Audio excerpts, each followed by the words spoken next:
자리에 편히 앉아주시기 바랍니다.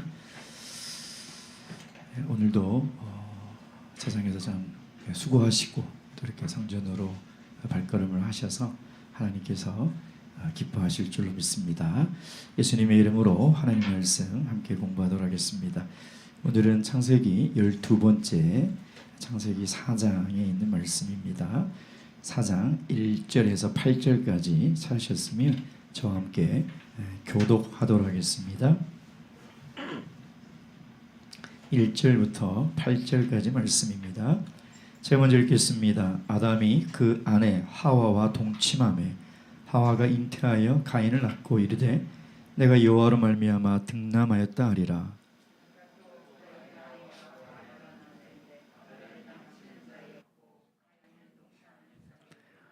세월이 지난 후에 가인은 땅의 소산으로 제물을 삼아 여호와께 드렸고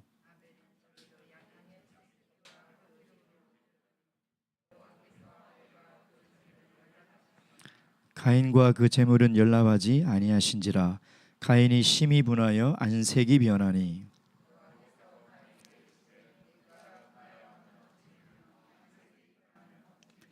내가 선을 행하면 어찌 낯을 들지 못하겠느냐. 선을 행치 아니하면 죄가 문에 엎드리니라. 죄의 소원은 내게 있으나 너는 죄를 다스릴지니라.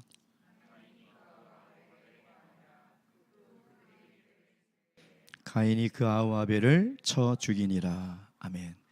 우리가 저번 시간까지 창세기 3장까지의 내용을 봤습니다. 온시복음이라고 해서 아담과 하와가 죄를 지어 타락을 하고 그 죄에 대한 대가를 받아야 되죠. 그러니까 죄에 대한 대가는 죽음입니다. 그러니까 우리 기독교의 그 구원의 교리가 왜 예수 그리스도의 십자가의 죽음을 믿어야 하고 그것이 내 죄 때문에 죽었는지에 대한 그 믿음이 왜 중요하냐면 최초의 인간이 범죄할 때 하나님께서 그렇게 정해 놓으시는 거예요. 죄를 지으면 죽는다. 근데 하나님이 대신 죽은 것이죠. 내 대신 죽은 것이죠. 그러니까 그 사실을 믿어야 되는 것. 그것이 기독교의 복음이라는 것입니다. 그러니까 그 이유가 거기에 있는 것이죠. 그래서 이 구원이라는 것은 하나님께서 너희들 죄 졌으니 용서해 줄게 라는 것이 아니라 반드시 심판이 전제되어야 된다 말씀을 드렸죠. 그래서 심판 속에 하나님의 은혜가 있는 그것이 구원의 사건이다 라고 말씀을 드렸습니다. 자, 오늘은 창세기 4장의 이제 가인과 아벨에 대한 내용을 저희들이 이제 보도록 하겠습니다. 범죄함으로 말미암아 에덴 동산에서 이제 쫓겨난 이 아담과 하와가 이제 동침을 해서 자녀를 낳는데 1절 2절에 보면 첫째는 그 이름이 가인이다 이렇게 얘기를 하고 있습니다. 이 가인의 뜻은 뭐냐면 세우다, 설립하다 이런 뜻이에요. 이게 무슨 뜻이냐면 에덴에서 쫓겨났지만 그 아담과 하와에게는 어떤 기대와 소망이 있었냐면 다시 인류의 역사를 세워가야 되겠다. 다시 만들어가야 되겠다라는 기대와 소망이 있었다는 거죠. 만약에 쫓겨나서 이제 쫓겨났으니까 내 마음대로 살아야지 그러면 어떻게 됐을까 한번 생각을 해봤는데요. 아마 가인과 아벨이 예배를 드렸다는 것은 분명히 아담과 하와가 예배를 드리는 것을 가르쳤기 때문인 것이겠죠. 예. 그 믿음과 소망이 기대가 감사하게도 있었다는 거예요. 그러니까 쫓겨났으니 자기 마음대로 사는 것이 아니라 다시 세워가야 되겠다. 다시 설립해야 되겠다라는 기대가 있었다는 거죠. 그 증거가 어디에 있냐면 여기에 있습니다. 아담이 그 아내 하와 동침하며 하와가 잉태하여 가인을 낳고 이르되 내가 누구로 말미암아? 여호와로 말미암아. 그러니까 원어적인 의미는 여호와께서 도와주셔서 이런 뜻이에요. 그러니까 이 하와에게는 어떤 믿음이 있었냐면 하나님이 도와주셔서 우리가 잉태하고 가인을 낳았다라는 믿음이 있었다는 거예요. 그 믿음이 있었기 때문에 하와가 가인을 낳고 이런 이야기를 하는 거죠. 또한 그 근거가 되는 게 뭐냐면 여기 보면 여호와로 말미암아 득남하였다. 그러니까 득남이라는 단어가 카나라는 말을 쓰는데요. 이 말이 무엇을 얻다라는 뜻도 있지만 창조하다라는 뜻이 있습니다. 여기에는 어떤 것이 쓰였냐면 하나님이 창조할 때 쓰는 단어인 창조하다가 쓰인 거죠.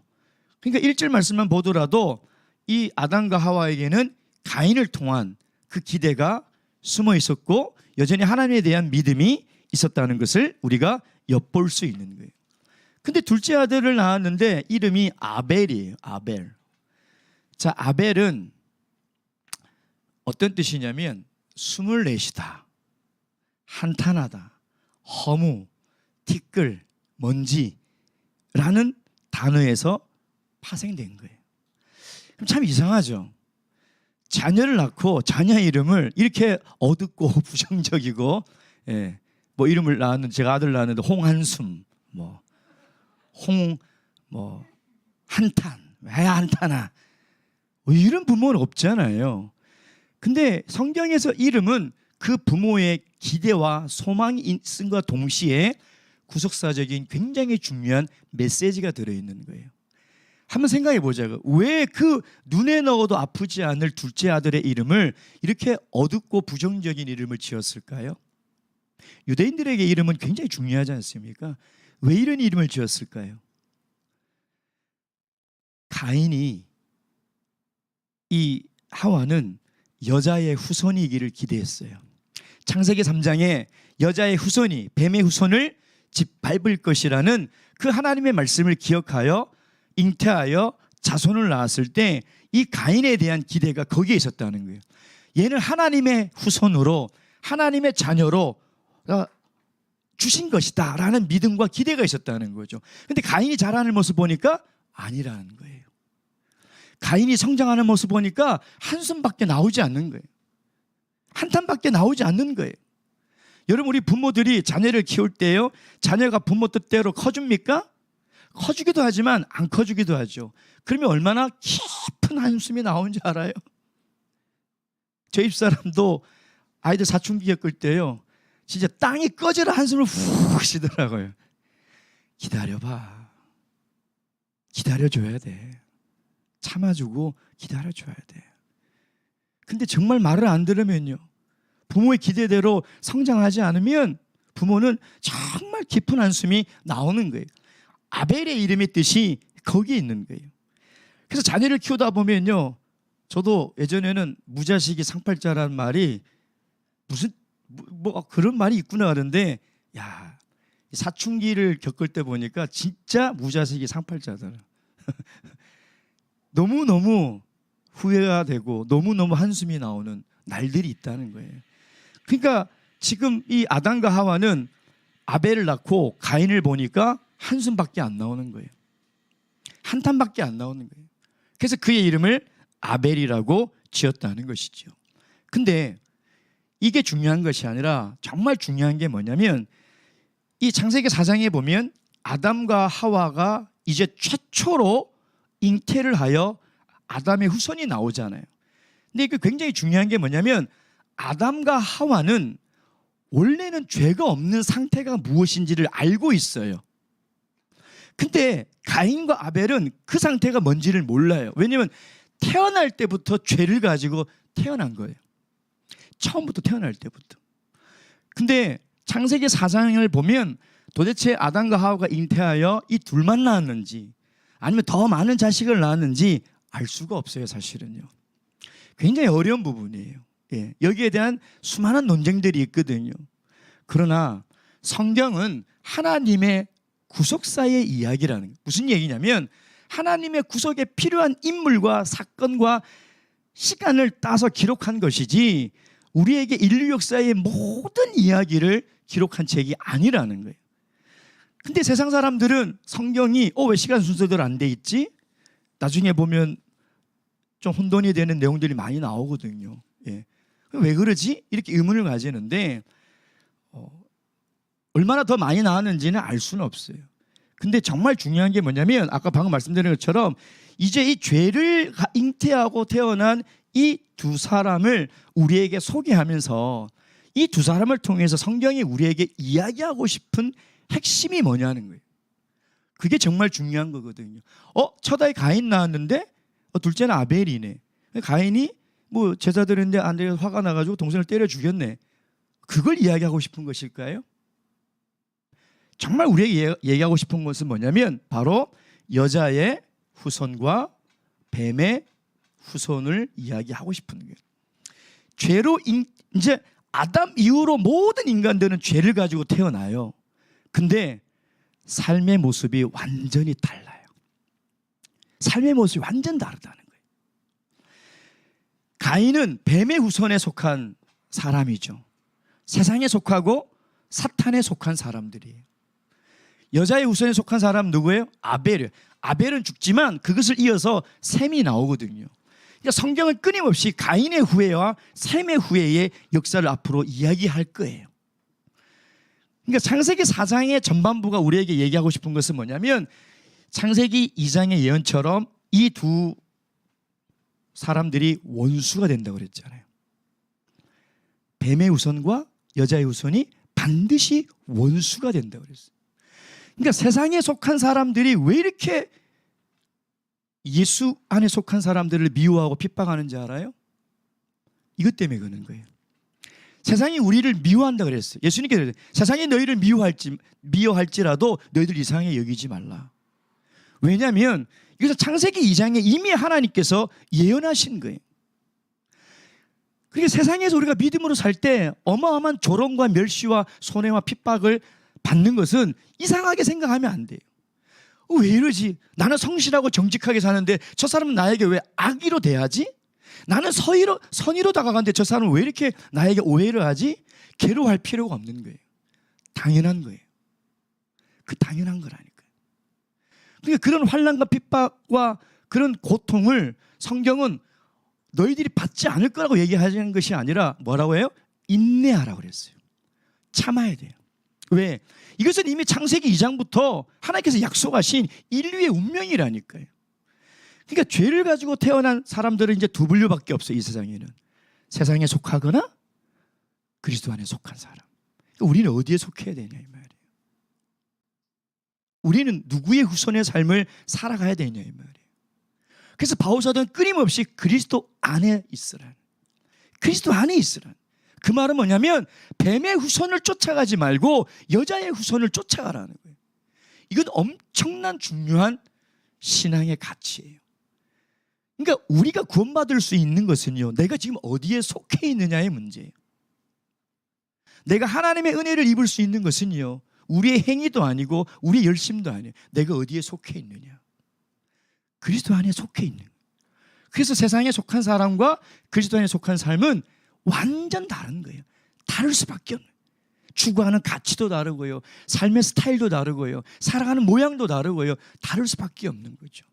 그것을 오늘 우리에게 보여주고 있다는 것입니다. 예. 요한일서 3장 8절 말씀 보겠습니다.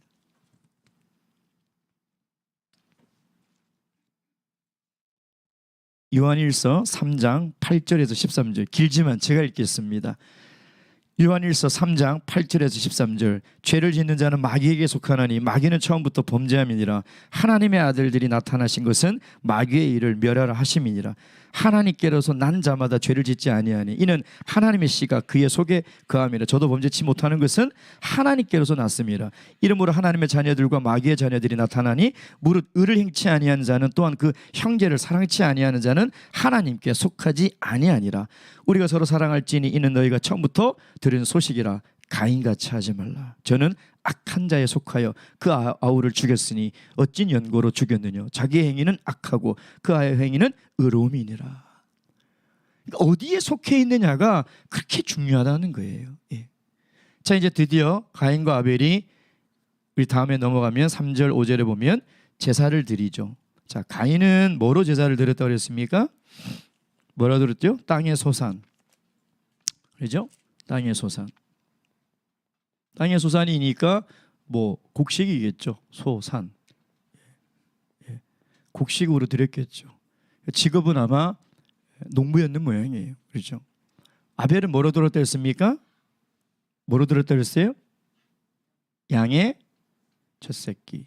너무 발음을 세게 하면 안 됩니다. 그리고 그 기름. 예, 오해를 할 수가 있어요. 예. 이걸 드렸죠. 자, 근데 왜 하나님은 가인의 제사를 받지 않았는가?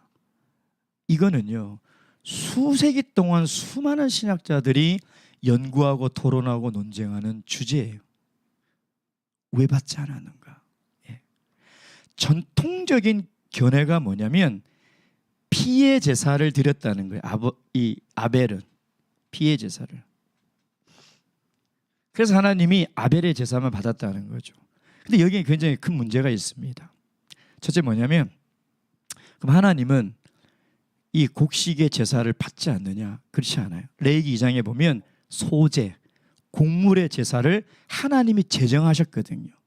더군다나 이 시대는 제사법이 없었어요. 뭐로 드리면 받고 뭐로 드리면 안 받는다는 제사법이 없었어요. 그래서 오늘 이 본문에 보면요, 제물이라는 이 민카라, 그 제물을 드렸다는 그 이 히브리 원어의 뜻이 뭐냐면 동물과 곡물을 구별하지 않는 제물이라는 뜻이에요. 레위기 가면 구별하는 단어를 쓰고 있거든요. 그러니까 구별되지 않아요. 예. 그러니까 피의 제사를 드렸기 때문에 하나님 받았다라는 전통적인 견해는 굉장히 사실 무리가 많은 견해입니다. 그럼 도대체 하나님이 왜 가인의 제사는 받지 않으시고 아벨의 제사는 받았느냐 이 말이에요. 그러니까 본문의 내용을 자세히 보면 우리가 답을 어느 정도 찾을 수가 있어요. 자, 이걸 보면 뭐냐면, 첫째, 하나님이 연락하시는 예배가 뭐냐면, 첫째, 제물이 아니라 사람을 받으신다는 거예요. 자, 4절 5절 보세요. 분명히 창세기는 어떻게 되냐면 아벨과 그의 제물, 가인과 그의 제물. 그러니까 하나님은 곡식으로 드렸냐 짐승으로 드렸냐를 보는 게 아니라 뭘 본다고요? 그 사람의 일상생활을 주목하고 있다는 거예요. 제물이 무엇이냐가 아니라 그 사람이 어떻게 살고 있느냐를 보고 있다는 거예요. 오늘 우리가 아무리 예배를 여기서 지극정성으로 드려도요, 하나님은 그걸 보시지 않아요. 중요하지 않다는 게 아니에요. 더 중요한 건 뭐냐면 예배 전에 우리의 삶, 내가 오늘 예배 드리러 오기 전에 어떻게 살았는지를 하나님은 그걸 주목하고 계신다는 거예요. 그것이 먼저 돼야 돼요. 그러니까 하나님께서 왜 가인의 예배를 받지 않으셨느냐, 그의 일상의 삶을 보니까 그는 늘 죄를 짓는 삶을 살아요. 늘 하나님 말씀에 불순종하는 삶을 살아가는 것이 그의 일상이었다는 거예요. 그래서 하나님은, 여러분, 하나님이 제물이 필요할까요? 하나님이 정말 우리는 우스갯소리를 하나님이 고기를 더 좋아하셔가지고 채소를 안 좋아해서 안 받았다, 우스갯소리를 하지만 하나님이 정말 짐승이든 곡식이든 하나님이 제물이 필요할까요? 한번 가만히 생각해 보세요. 하나님이 우리의 예배를 필요할까요? 한번 생각해 보세요. 하나님 왜 우리 예배를 그렇게 받으시려고 할까요?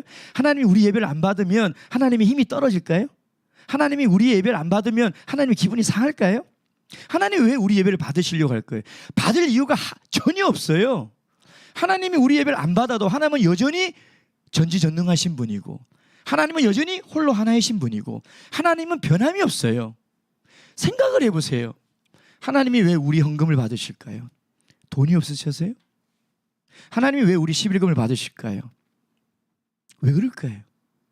하나님은 우리의 재물이 필요한 게 아니에요. 시편 50편 말씀 보세요. 시편 50편 3절. 시편 50편 3절에 보면 이렇게 기록되어 있습니다. 내가 수소의 고기를 먹으며 염소의 피를 마시겠느냐? 필요 없다는 거예요. 이 아삽의 시거든요. 아삽의 시인데, 아삽이 이 시편 50편을 통해서 뭘 가르치고 싶냐면 예배의 본질이 뭔지를 가르치고 싶은 거예요. 순종이 제사보다 낫고 듣는 것이 수양의 기름보다 우선된다는 거예요. 그걸 가르치고 싶어서 만든 노래가 시편 50편이에요.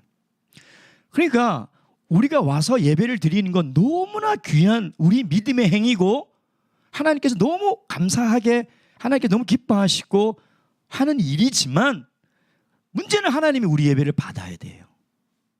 하나님이 우리의 예배가 연락되려면 우리의 일상의 삶을 우리는 잘 살아야 돼요.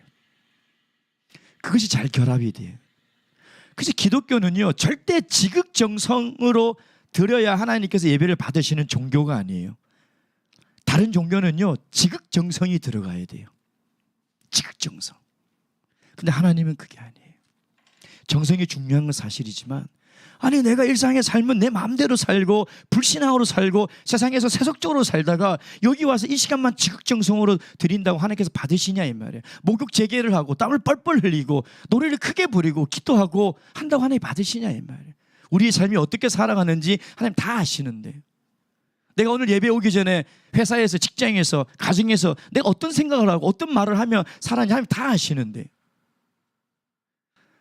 그래서 아벨과 그의 제물, 가인과 그의 제물, 그 사람을 먼저 기록을 하고 있다는 거예요. 하나님은 오늘 우리 예배를 받으실 때 우리를 받으세요. 우리의 삶을 받으세요. 그래서 로마서 12장에 뭐라고 얘기했어요? 너의 삶을, 너의 몸을, 삶을 거룩한 제사로 드리라. 하나님께서 받으시는 영적 예배는 우리의 삶을 드리는 예배라는 거예요. 그것은 신약에 와서 새롭게 정립된 개념이 아니라 이미 창세기 4장에 이미 기록된 예배의 정신이고 예배의 본질이라는 겁니다. 그 다음에 두 번째 알 수 있는 게 뭐냐면 양의 첫 새끼, 기름, 이것은요 성경에서 항상 뭐냐면 가장 귀한 것을 나타낼 때 이 단어를 써요. 그래서 구약에 보면 초태생, 첫 열매, 첫 곡식, 하나님 그걸 바치라고 그러거든요. 왜냐하면 그게 가장 귀한 것이기 때문에. 그러니까 아벨은 수많은 양들 중에 가장 귀한 것을 골랐다는 거예요. 그렇죠? 예. 그러지 않고서는 하나님께서 가인의 제사를 받지 않을 이유가 없거든요. 가장 좋은 것, 가장 가치 있는 것을 하나님께 드렸다는 거죠. 제가 어린 시절 제 어머니께서 식당을 하셨는데 뭐 그때는 카드도 뭐 없는 시절이잖아요.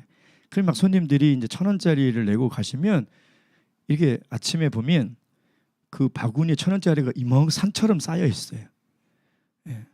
그러면 막 이제 어머님이 새 돈이랑 헌돈이랑 막 늘 그것을 분류를 하시더라고요. 그래서 제가 어린 마음에 아니 돈이 다 똑같은 돈인데 왜 이렇게 매일 저거를 분류를 하실까 봤더니 가장 새 것을 또 다림질을 해가지고 11금 봉투에 넣으시더라고요. 근데 정말 새 돈이 없을 때는요 은행에 가서 신권으로 바꿔 오시더라고.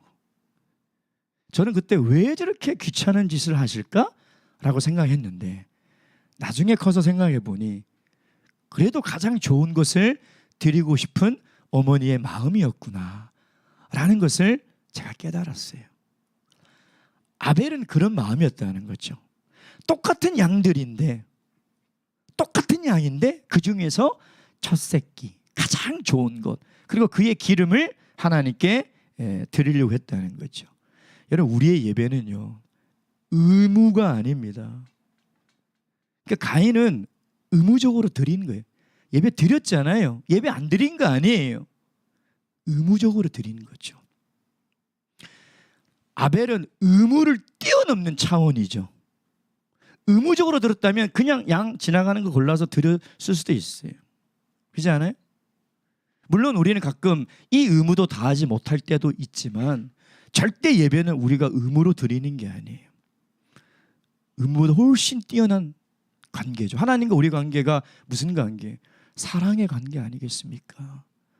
하나님이 우리를 위하여 생명을 버리셔서 우리를 구원해 주셔서 우리가 주 안에서 살아갈 수 있는 이것을 우리가 어떻게 무엇으로 갚을 수 있냐 이 말이에요. 내 몸을 하나님께 다 드린들 갚을 수 있겠습니까? 하물며 그러할진데 우리가 어떻게 예배를 의무적으로 드릴 수 있냐 이 말이에요. 하나님께서 그런 예배 받지 않으신다는 거예요. 의무적으로 예배를 드리는 거 받지 않으세요. 하나님 정말 진심으로 하나님의 사랑에 감격하고 감사하는 마음으로 하나님은 드리기를 원하는 것이죠. 세 번째, 믿음으로 드렸다는 거예요. 신약 성경의 히브리서 기자가 왜 가인의 예배는 받지 않았을까? 아벨의 예배는 받으시고 이에 대한 이 질문에 대한 해석을 어떻게 하고 있냐면 히브리서 11장 4절 말씀 보겠습니다. 히브리서 11장 4절. 히브리서 11장 4절. 다 함께 읽겠습니다. 4절 시작. 믿음으로 아벨은 가인보다 더 나은 제사를 하나님께 드림으로 의로운 자라 하시는 증거를 얻었으니 하나님이 그 예물에 대하여 증거하심이라. 저가 죽었으나 그 믿음으로써 오히려 말하니라. 그러니까 믿음으로 드리는 제사는 하나님이 기뻐하시고 연락하시죠. 그러잖아요. 그러니까 믿음으로 드린다는 말은 여러 의미가 있겠지만 우리가 믿음으로 예배를 드릴 때는요, 우리의 기분과 우리의 감정이 중요한 게 아니에요. 무슨 얘기냐면 우리가 예배를 드리면 위로를 얻고 평안을 얻고 은혜를 받는다. 그게 목적이 되어서는 안 된다는 거예요. 그게 목적이 되니까 예배가 연락이 안 되니까 6절에 보세요. 가인이 감정적으로 화를 내잖아요. 기분 나빠하잖아요. 예배는 감정적으로 드리는 게 아니에요. 특별히 찬양. 세상의 유행가는 기분 좋을 때 노래가 나오죠.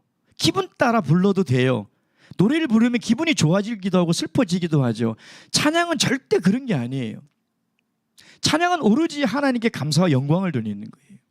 그게 믿음으로 드리는 거예요. 그러면 하나님이 은혜를 주시는 거예요. 내 마음에 풍성한 위로를 주시기도 하고 평안을 주시기도 하는 것이지, 내 감정을 위해서 드리는 게 아니에요. 예배 드리면 내가 오늘 위로받아야지, 내가 오늘 예배 드리면서 하늘의 평안을 누려야지. 그건 믿음으로 드리는 게 아니에요. 믿음으로 드리는 것은 뭐냐면 오직 하나님만 기쁘시게 하는 거예요. 근데 하나님을 기쁘시게 하면 정말 폭포수 같은 하나님의 은혜와 위로가 내 마음에 쏟아질 거예요. 아벨은 그런 예배를 드렸다는 거예요. 아벨은 그런 예배를. 결국 이 가인은 이 예배에서 실패했죠. 예배의 실패가 얼마나 한 인생에게 불행한 일인지를 보여주고 있는 거거든요. 결국 이 예배에 실패한 이 가인이 자 이제 어떤 범죄를 저지르느냐. 사실 저는 창세기 4장의 이 전반부의 가장 중요한 핵심이 뭐냐고 그러면 저는 이 내용이 아니라고 생각해요. 이 예배의 내용은 아니라고 생각해요. 정말 중요한 게 뭐냐면 죄가 어떻게 잉태해서 어떻게 장성하고 어떻게 살인을 저지르고 이 죄가 노아 시대 때까지 가서 전 세계를 다 죄로 덮어버리느냐. 죄의 무서움을 우리에게 얘기해요. 이제 창세기 4장부터 창세기 6장까지 이 기간 동안요, 죄가 얼마나 빠른 속도로 얼마나 극악하게 흘러가는지를 보여주고 있거든요. 그 얘기를 사실 하고 싶어서 이 얘기를 하고 있는 거예요. 죄가 얼마나 무서운지를 우리에게 이야기하고 싶은 거죠. 자, 그 죄의 시작은 여기서 시작돼요. 5절 6절. 5절 6절 보세요. 4장 5절 6절. 가인과 그 제물을 연락하지 아니하신지라. 그러니까 하나님이 예배를 받으셨다 안 받으셨다 이걸 어떻게 알 수 있을까? 여기 기록은 되어 있지 않지만 두 사람은 알았던 것 같아요. 그렇죠? 알았으니까 내 예배 안 받으셨네? 쟤는 받았네? 알지 않았겠습니까? 그러니까 뭔가는 분명히 있었다는 거예요. 근데 안 받았다는 말이에요. 그러니까 안 받으니까 어떻게 가인이 심히 분하여 안색이 변하니 분을 낸 거죠. 그러니까 어리석은 사람의 특징이 뭐냐면 뭔가 잘못되면요 자기가 성질을 더 내요. 그 막 분을 내요. 그래서 결국은 더 안 좋은 선택을 해요. 그 정말 어리석은 사람의 특징이거든요. 여러분 화가 나면요 올바른 판단을 할 수가 없습니다. 그러니까 분을 내버리는 거죠. 예? 그러니까 6절 보세요. 하나님이 어찌 미이뇨 어찌 미이뇨. 이 말은 뭐예요? 야, 낀 놈이 성낸다고. 예? 그런 말 써도 되나요? 설교할 때? 안 되죠. 예. 왜 네가 화내냐? 네가 예배자의 삶을 못 살아서 네가 예배가 연락이 안 된 건데 네가 왜 화내냐? 지금 하나님이 얼마나 답했으면 어찌 미이뇨 어찌 미이뇨 두 번을 얘기하잖아요. 근데도 그거를 이해를 못하고 7절 보세요. 죄를 다스리지 못한 거예요. 낯을 들지 못하느냐. 이 말은 뭐냐면 아담이 하나님의 낯을 피하여 동산나무에 숨은 그 표현을 이렇게 하고 있는 거거든요. 그러니까 그 죄가 엎드려 있다 그랬잖아요. 이 엎드려 있다는 뭐냐면 신약 성경에 우는 사자와 같이 먹잇감을 노리면서 이게 웅크리고 있다는 뜻이에요. 예. 근데 죄의 소원은 너에게 있으나 뭐라고 얘기해요? 죄를 다스리라. 그러니까 네가 계속 죄를 짓는 삶을 살아가는데 그 죄가 늘 너를 삼키려고 이렇게 웅크리고 있는데 너 맨날 집어삼킴을 당했는데 그 죄를 다스리라는 거예요. 그 죄를 어떻게 다스릴까요? 우리의 본성과 우리의 능력은 불가능합니다. 에베소서 6장 10절. 에베소서 6장 10절 제가 읽겠습니다. 종말로 너희가 주 안에서와 그 힘의 능력으로 강건하여지고 마귀의 괴계를 능히 대적하기 위하여 하나님의 전신갑주를 입어라. 그러니까 그리스도의 능력으로 마귀를 대적해야 된다는, 마귀를 그렇게 대적하라는 거죠. 근데 결국 죄를 다스리지 못하니까 에베소 4장 26절에 뭐라 했습니까? 분을 내어도 죄를 짓지 말며 해가 지도록 분을 품지 말라. 근데 그걸 못하니까 결국은 8절에 어떻게 돼요? 보세요. 가인이 그 아와 벨에게 구하니 그 들에 있을 때에 가인이 그 아와 벨을 쳐 죽이니라. 살인으로 가잖아요. 근데 8절에 보면 들에 있을 때라는 이 말이 그냥 어느 날 우연히 들에 있을 때 갑자기 그 생각이 나가지고 화가 나가지고 동생을 죽인 게 아니라, 이 원어는 원어가 아니라 70엔의 역과 사마리아 오경, 그리고 공동 번역에 되면 어떻게 되면 들러 우리가 나가자, 이렇게 번역해 놨어요. 그게 뭐냐면 이 살인은 계획적이고 의도적이라는 거예요. 굉장히 치밀하게 됐다는 거죠. 예. 근데 참 재밌는 게요, 창세기 4장에 보면 아벨을 표현할 때 아벨이라고 하지 않아요. 항상 뭐라고 되어 있냐면 가인의 아우, 너의 아우, 이게 7번 나옵니다. 그 무슨 얘기예요? 혈육, 가장 가까운 사이를 살인했다는 거죠. 죄가 그만큼 무서운 거예요. 우리가 부모를 죽이고 자녀를 죽이고 형제를 죽이고 하는 거 보면 끔찍하잖아요. 그죠? 제일 끔찍한 게 존속살인이잖아요. 예. 근데 죄가 그렇게 무서운 거예요. 가장 가까운 자녀도 부모도 죽이는 게 죄예요. 죄가 그만큼 무섭잖아요. 그래서 하나님도 나중에 가인을 찾을 때 너의 아우는 어디냐? 왜냐면 어떻게 그렇게 가장 가까운 혈육을, 골육을 죽일 수 있느냐라고 물어보는 거예요. 그만큼 죄는 무섭다는 거예요.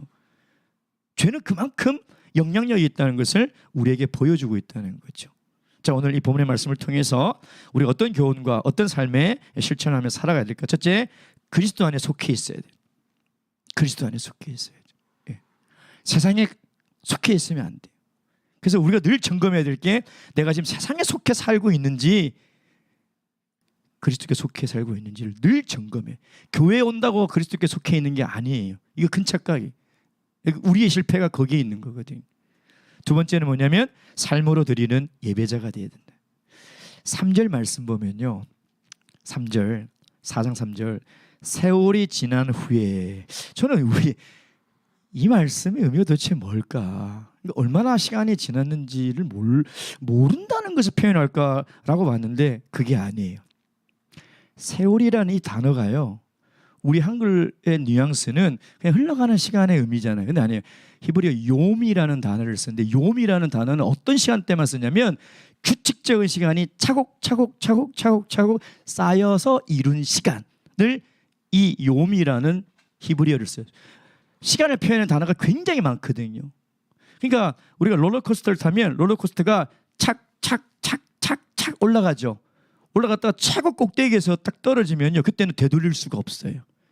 그러니까 세월이 지난 후 영어 성경이나 원어 성경 보면 end 돼 있어요. 끝.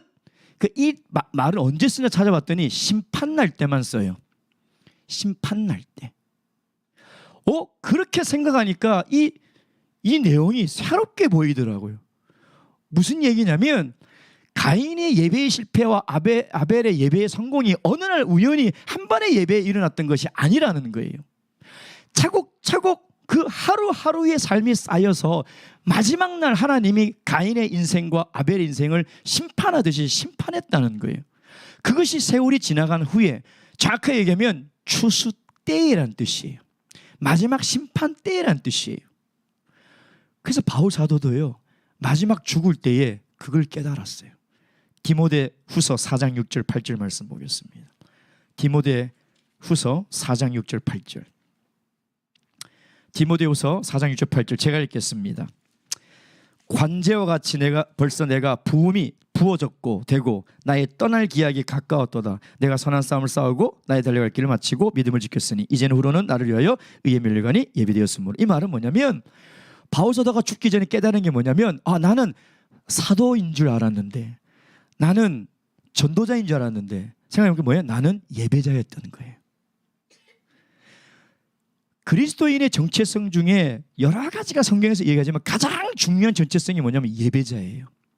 왜냐하면 하나님이 우리를 창조하신 목적도 예배자고요, 하나님이 우리를 구원하신 목적도 예배예요. 그러니까 우리의 전 일생은 하나님 앞에 예배자의 삶을 살아가는 거예요. 세월이 그냥 시간이 흘러가는 것이 아니라 내가 하루하루를 예배자의 삶을 어떻게 살았는지가 결국 마지막 인생에서 내가 심판을 받게 된다는 거예요. 바울 사도가 그걸 깨달은 거예요. 그래서 내가 관제처럼 이제 제물이 돼서 예배자가 하나님께 부어진 바가 되었다는 거예요. 내가 하나님께 제물로 내 인생을 다 드리게 되었다는 거예요. 그러니 오늘 우리의 삶으로 드리는 예배가 얼마나 중요하냐 이 말이에요. 우리가 예배자에 살아가는 것이 얼마나 중요한 일이냐.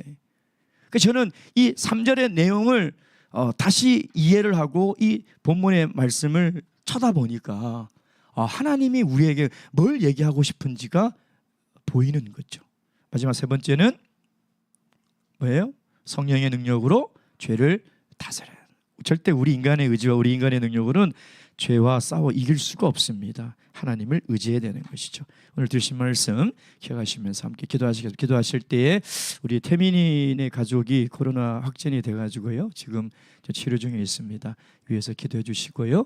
또 우리 황장로님, 서장로님, 또 우리 이순옥 모친, 뭐 개인적인 여러 가지 일정으로 해외에 계십니다. 뭐 여러 가지 지금 해외에 코로나도 있고 여러 가지 뭐 이렇게 기후 변화도 뭐 심하고 그러지 않습니까? 모든 일정 마치고 귀국하는 날까지 하나님께서 안전을 지켜주셔서 건강한 몸으로 다시 귀국할 수 있도록 또 세 분을 위해서도 함께 기도하도록 하겠습니다. 기도하시겠습니다.